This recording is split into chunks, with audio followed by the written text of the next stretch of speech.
Ayan guys. Good morning. Good morning. Nandito po ako sa Marquis House. Sa Wales po ito siya. Sa Batang North Wales. So, as you can see, di ba, ang ganda-ganda ng garden niya. Napaka-green. Evergreen talaga yan siya. I think not the entire year, but during the summer, di ba? Iba-ibang flowers yung nakikita nyo. Ayan.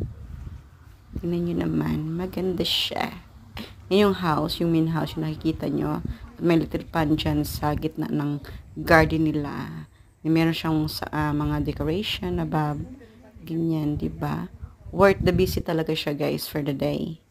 Kung wala kayong magawa during the entire summer holiday, then punta kayo sa sa Marcos House. Sa bandang North Wales po iyan. Free admission lang kami noon kasi meron kaming voucher. So, yeah, sana nag-enjoy kayo at try to visit.